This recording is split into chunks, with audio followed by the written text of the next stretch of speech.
violence. Ségolène Royal. J'observe que vous n'avez pas un mot sur Gaza, une fois de plus. C'est pas le même sujet. Attendez, je vous ai écouté. Je considère que c'est le même sujet. Vous considérez. Eh ben, c'est votre avis, ce n'est pas le mien. Je pense que la montée des tensions est due à ces effroyables crimes de guerre contre lesquels, finalement, il y a une inertie. Et pourquoi on n'applique pas à Netanyahou le même raisonnement qu'à Poutine? Pourquoi on parle encore de nouvelles sanctions sur Poutine qui occupe des territoires qui ne sont pas les siens, et Netanyahou qui se comporte exactement de la même façon. Il n'y a pas du tout la même réaction. Il n'y a pas du tout la même réaction à son égard. Et donc, c'est ça qui ne va pas. Et je vous pose la question, est-ce que la politique de Netanyahou, qui est une politique d'extrême droite en Israël, légitime ce qui se passe en France en matière d'antisémitisme? Non, mais il faut faire la hiérarchie. Ce que je veux dire, c'est qu'il faut faire la hiérarchie des choses. Il y a des incidents qui se sont produits. Il n'y a pas eu mort d'hommes, il n'y a pas eu mort d'enfants, il n'y a pas eu de massacre. Non, mais attendez, mort au massacre pour le dénoncer. Je dénonce, c'est scandaleux, je le dénonce, ok. Mais dénonçons, vous voyez, quand certains dénoncent plus fortement un incident de ce type qui s'est produit dans une manifestation, des trucs de gaminerie et qui sont condamnables, etc., bien sûr, mais qui ne disent pas un mot, comme ça vient d'être fait, sur les massacres d'enfants, de populations civiles, d'interdiction d'entrée de l'aide humanitaire à Gaza, d'occupation de la Cisjordanie, c'est épouvantable dans cette non-hiérarchie des valeurs, des consternations et des condamnations. Et par ailleurs, il y a une instrumentalisation par la droite et par l'extrême droite, on vient de l'entendre à nouveau, sur chaque fois qu'il y a un incident, hop, on tape sur Mélenchon. Je vous permets pas de me qualifier de droite ou d'extrême droite, Madame Royal, excusez-moi. Non, comme on vient de l'entendre. Non, mais c'est quand même... C'est pas de gauche, c'est pas un discours de gauche. Attention aux amalgames. Chaque fois qu'il y a un incident, hop, ça permet de taper sur Mélenchon. Donc ça aussi, c'est une instrumentalisation, qui est dérisoire d'une certaine façon par rapport, je le répète... Vous écoutez ce que dit Jean-Luc Mélenchon? Attendez, je fais terminer. Vous écoutez le vocabulaire qu'il emploie? Mais ce n'est pas mon problème. Ça vous pose pas de problème, vous? Non, ça me pose moins de problème que ce qui se passe à Gaza. Ça me pose moins de problème que ce qui se passe à Gaza. C'est d'autant plus navrant que Jérôme... Avant de commencer la vidéo, n'oubliez pas de mettre un like et de vous abonner. Ségolène Royal atomise Antonin André, complice d'un génocide. Ce soir-là, sur le plateau, face à un journaliste bien plus prompt à défendre l'indéfendable qu'à interroger l'inacceptable, Ségolène Royal a fait entendre une voix rare, courageuse et nécessaire. Face à Antonin André, qui n'a pas hésité à relayer les arguments usés de la propagande israélienne, cherchant à masquer les crimes atroces commis à Gaza derrière l'épouvantail d'un prétendu antisémitisme de gauche, Ségolène Royal a refusé de se laisser piéger. Alors qu'Antonin André participait à ce triste spectacle consistant à criminaliser la solidarité avec le peuple palestinien, Ségolène Royal a, avec force et clarté, réaffirmé une vérité que beaucoup tentent d'étouffer, dénoncer un massacre de civils, des bombardements sur des enfants, des familles entières décimées. Ce n'est ni de la haine ni du fanatisme, c'est un devoir moral. Ce que certains veulent faire passer pour de la radicalité n'est en réalité que le courage de nommer les choses. À Gaza, un peuple est écrasé dans le sang et Antonin André, par ses amalgames mentaux, se fait le complice médiatique de cette tragédie. Plus. Et quand on parle d'antisémitisme, je pense qu'il y a beaucoup de gens qui sont surtout anti-Netanyahou, et c'est Netanyahou qui crée l'antisémitisme. Et ça ne légitime pas l'antisémitisme. Vous voyez, c'est pas parce que, vous voyez, effectivement, il y a destruction d'un stand, etc. Mais quand même, il y a des dizaines de milliers d'enfants qui ont été massacrés à Gaza. Il y a quand même une différence de nature et de niveau. C'est pas le même sujet, mais je ne veux pas que ce sujet-là occulte la gravité de ce qui est en train de se passer à Gaza et en Cisjordanie. Est-ce que ça légitime les réactions antisémites en France? Non, mais c'est pas de l'antisémitisme. Jérôme Guedj, quand on entend « sale sioniste dimanche au rassemblement contre l'islamophobie », c'est pas... Mais c'est tout à fait condamnable. Mais qui peut nier qu'il y a du racisme, de l'antisémitisme, tout simplement du refus de la différence, tout simplement une montée de l'intolérance, tout simplement une montée des communautarismes qui se haïssent les uns les autres. Et donc, par définition, il faut bien sûr travailler, ça c'est le rôle aussi de la politique, sans cesse à lutter contre ces comportements, mais sans occulter ce qui est en train, je le répète, de se passer à Gaza. Quand dans les quartiers circulent en effet des visages d'enfants massacrés à Gaza, comment voulez-vous qu'il n'y ait pas de colère? Quand on traite ceux qui sont solidaires des victimes de Gaza de terroristes, il y a quelque chose qui ne va pas non plus. Et par conséquent, là où l'aide humanitaire n'entre pas, il y a une condamnation de Netanyahou pour crime de guerre aux Nations Unies, et personne ne bouge. Pardon, et donc il y a une colère qui est en train André est quand même il a rien assez... dit encore, Non, mais comme vous dites, c'est pas le même sujet. Ce qui se passe à Gaza est humainement effroyable. Personne ne le conteste, en tout cas personne dans ce studio ne le conteste. On ne dit jamais. Mais c'est pas le sujet du jour, si. C'est pas le sujet du jour. Le sujet du jour, c'est que non, c'est pas le sujet du jour. Et d'ailleurs, la façon dont vous placez votre mais, de la même façon que certains à gauche placent le mais au moment de condamner les agressions dont Jérôme Gage est victime, est tout à fait symptomatique. Vous dites, les politiques doivent rassembler et éviter les affrontements. Que fait la France Insoumise ? La France Insoumise n'a pas condamné la France. Non, mais je suis désolé, mais une partie de la gauche. Heureusement que la France. Je peux terminer, Madame Royal ? Oui, une partie de la gauche s'accommode très bien des violences contre Jérôme Gage et contre le Parti socialiste. Vous dites ça n'est pas grave. Moi, je trouve ça extrêmement grave. Vous mentez. Pas une voix. J'ai pas dit que c'était pas. Pas une voix dans cette partie de la gauche ne condamne ces agressions-là. Et si je viens de le faire. Et je vais vous dire même, indépendamment. Il y a des voix à gauche qui condamnent. Mais si, je condamne. Clémentine Autain est sans ambiguïté. Mais bien sûr, c'est condamnable. Marine Tourdelier a dit je condamne, mais. Alors, justement, ce mais permanent. En tête la déclaration de Marine Tourdelier, je vous propose qu'on la réécoute. C'était hier soir sur RTL, au micro d'Yves Calvi. Je suis embêtée. Je suis embêtée parce que personne ne doit être évincé des manifestations, mais je vois aussi comment Jérôme Gage donne rendez-vous, vient avec 20 journalistes. Je pense qu'en fait, il faut faire attention. Il faut faire attention tout le temps. Et vraiment, ce moment, c'est le moment des travailleurs, le 1er mai. Donc, Jérôme Gage, il a mon soutien, comme tous les militants du Parti socialiste l'ont, mais je pense qu'il faut faire attention à ne pas faire du 1er mai à chaque fois la revue de presse des incidents. Alors, pour être tout à fait complet, elle est revenue, Marine Tourdelier, sur ses propos ce matin dans un post sur X. Oui, les socialistes ont leur place dans les manifestations, je la cite. Quant à savoir s'il existe un antisémitisme d'extrême gauche, la réponse est oui. Je présente mes excuses auprès de toutes celles et ceux que l'imprécision de ma réponse a pu heurter. Elle est embêtée, mais il y a toute une partie de l'électorat sur lequel la France Insoumise et une partie des écologistes ont soufflé, qui approuve ce genre de violence. Donc elle est embêtée, mais parce que ça touche son électorat et son fonds de commerce électoral. Et moi, je trouve ça absolument écœurant, et je vais vous dire pire. Les antifas qui utilisent la violence pour exclure de manifestations des gens qui ne pensent pas comme eux, ils se comportent comme des fascistes. Donc ils n'ont d'antifa que le nom. Parce que vouloir exclure ou violenter des gens sous prétexte qu'ils ne pensent pas comme vous, ça s'appelle du fascisme. Et je trouve ça absolument navrant qu'une partie de la gauche ne soit pas plus lucide et plus offensif à l'endroit de ce genre de comportement. Je trouve ça extrêmement dangereux. Et ce sont des politiques qui fragmentent la société et qui jouent sur la violence. Ségolène Royal. J'observe que vous n'avez pas un mot sur Gaza, une fois de plus. C'est pas le même sujet. Attendez, je vous ai écouté. Je considère que c'est le même sujet. Vous considérez. C'est votre avis, ce n'est pas le mien. Je pense que la montée des tensions est due à ces effroyables crimes de guerre contre lesquels, finalement, il y a une inertie. Et pourquoi on n'applique pas à Netanyahou le même raisonnement qu'à Poutine ? Pourquoi on parle encore de nouvelles sanctions sur Poutine qui occupe des territoires qui ne sont pas les siens, et Netanyahou qui se comporte exactement de la même façon. Il n'y a pas du tout la même réaction. Il n'y a pas du tout la même réaction à son égard. Et donc c'est ça qui ne va pas. Et je vous pose la question, est-ce que la politique de Netanyahou, qui est une politique d'extrême droite en Israël, légitime ce qui se passe en France en matière d'antisémitisme ? Non, mais il faut faire la hiérarchie. Ce que je veux dire, c'est qu'il faut faire la hiérarchie des choses. Il y a des incidents qui se sont produits. Il n'y a pas eu mort d'hommes, il n'y a pas eu mort d'enfants, il n'y a pas eu de massacre. Non, mais attendez, mort ou massacre pour le dénoncer. Je dénonce, c'est scandaleux, je le dénonce, ok. Mais dénonçons, vous voyez, quand certains dénoncent plus fortement un incident de ce type qui s'est produit dans une manifestation, des trucs de gaminerie et qui sont condamnables, etc., bien sûr, mais qui ne disent pas un mot, comme ça vient d'être fait, sur les massacres d'enfants, de populations civiles, d'interdiction d'entrée de l'aide humanitaire à Gaza, d'occupation de la Cisjordanie, c'est épouvantable dans cette non-hiérarchie des valeurs, des consternations et des condamnations. Et par ailleurs, il y a une instrumentalisation par la droite et par l'extrême droite, on vient de l'entendre à nouveau, sur chaque fois qu'il y a un incident, on tape sur Mélenchon. Je vous permets pas de me qualifier de droite ou d'extrême droite, Madame Royal, excusez-moi. Non, comme on vient de l'entendre. Non, mais c'est quand même... C'est pas de gauche, c'est pas un discours de gauche. Attention aux amalgames. Chaque fois qu'il y a un incident, ça permet de taper sur Mélenchon. Donc ça aussi, c'est une instrumentalisation, qui est dérisoire d'une certaine façon par rapport, je le répète... Vous écoutez ce que dit Jean-Luc Mélenchon ? Attendez, je fais terminer. Vous écoutez le vocabulaire qu'il emploie ? Mais ce n'est pas mon problème. Ça vous pose pas de problème, vous ? Non, ça me pose moins de problèmes que ce qui se passe à Gaza.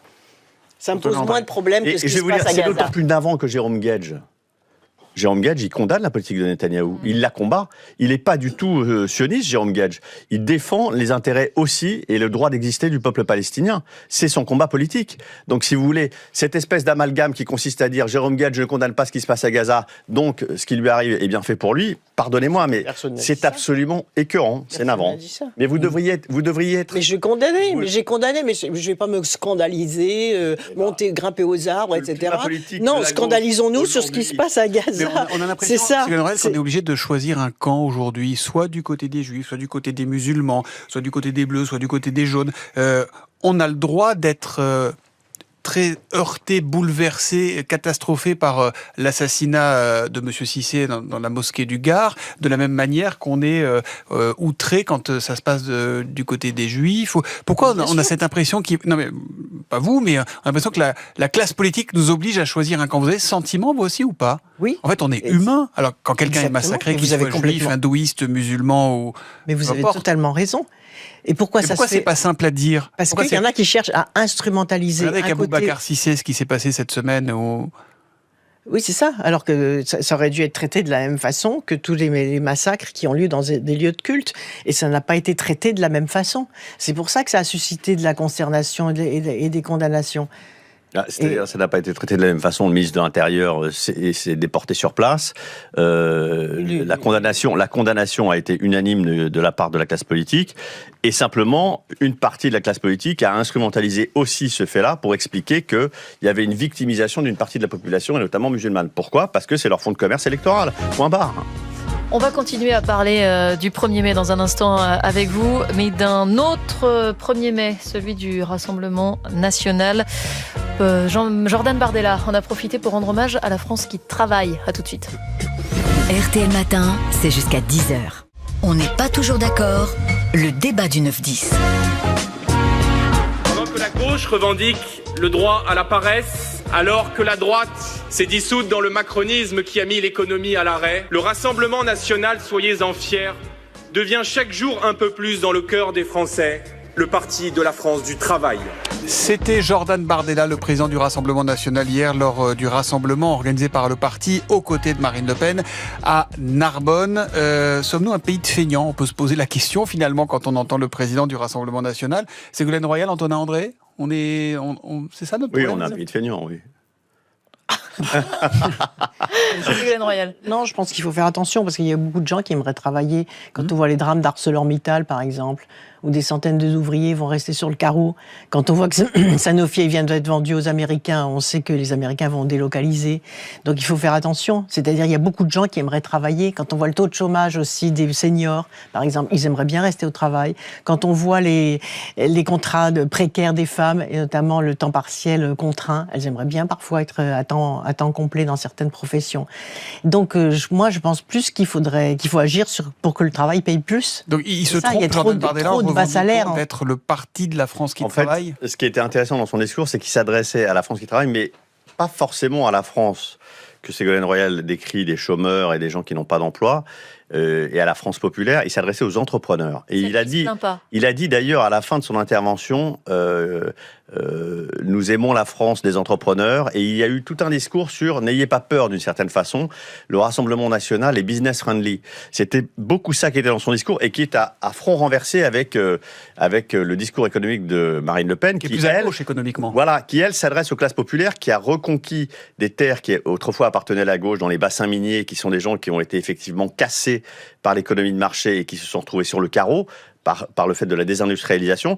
Jordan Bardella, lui, il incarne une vision économique qui est beaucoup plus proche de la droite libérale en réalité, et qui est à front renversé avec celle de Marine Le Pen. Et la façon dont il l'a marqué hier, d'ailleurs, me faisait penser, dans le climat général de clivage et d'écart qui se bâtit entre Marine Le Pen et Jordan Bardella, qu'il répondait à Marine Le Pen que sa vision économique du pays était davantage tournée vers les entrepreneurs, vers les allégements de charges, vers les petits patrons, davantage que vers les salariés et la France qui souffre. Ségolène Royal. Oui, le travail a toujours été une valeur fondatrice en politique. Et ce qui est étonnant, même, c'est que lorsqu'un responsable politique, et comme ça vient d'être fait, utilise le mot travail, ça fasse encore événement.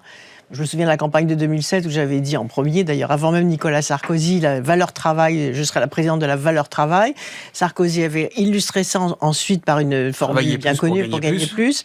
Et donc la question du travail, c'est vrai que c'est une valeur fondamentale dans toute société. Parce que c'est par le travail qu'on se réalise, c'est parce que quand on éduque ses enfants, on leur apprend à travailler, et à travailler dur, à être attentif et engagé sur l'effort. Mais on a l'impression que ce mot travail, ça devient un reproche permanent qu'on nous fait à ceux qui cherchent un boulot, à ceux qui en ont un, on travaille pas assez, on travaille pas bien.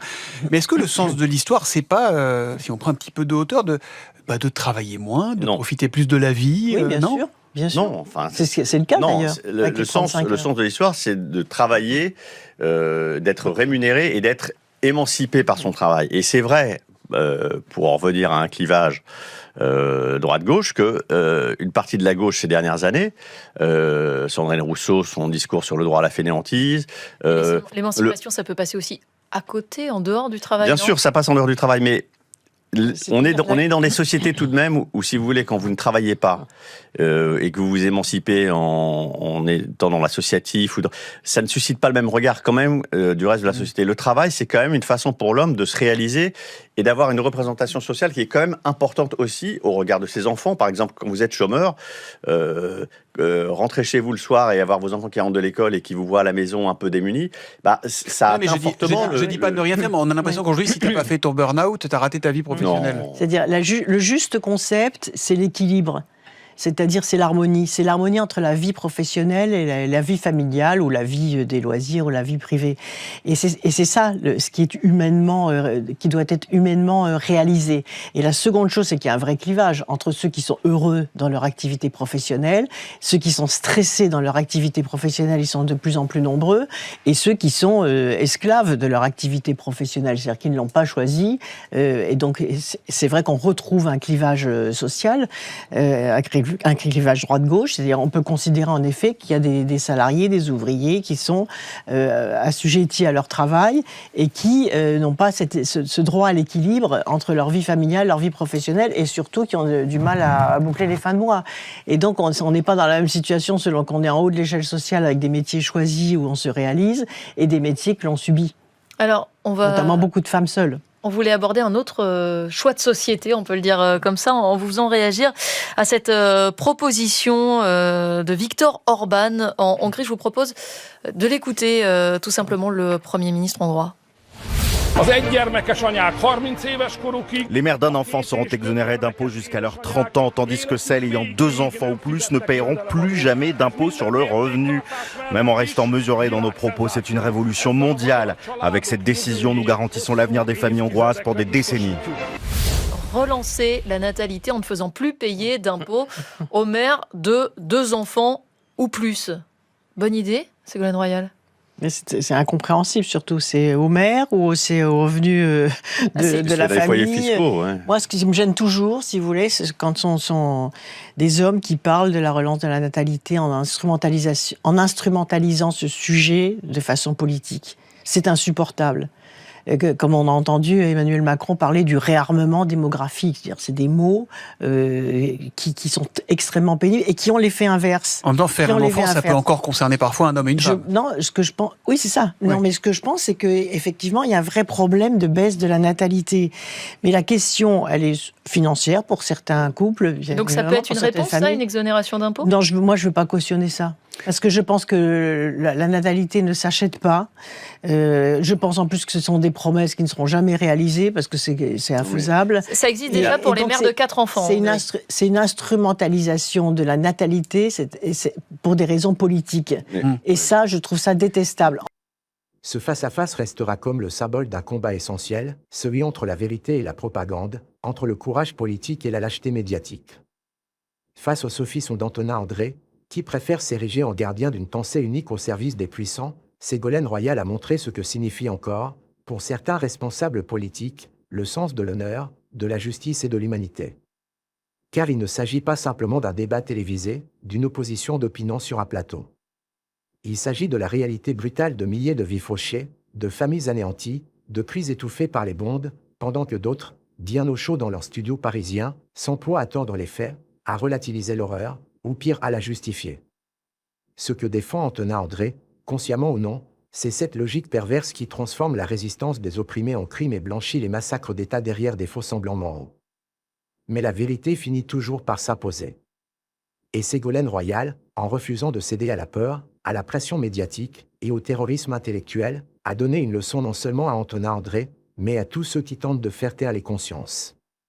Elle a rappelé que l'indignation n'est pas un délit, que la solidarité avec les peuples victimes de l'injustice n'est pas une faute, et que le silence, lui, est complice du crime.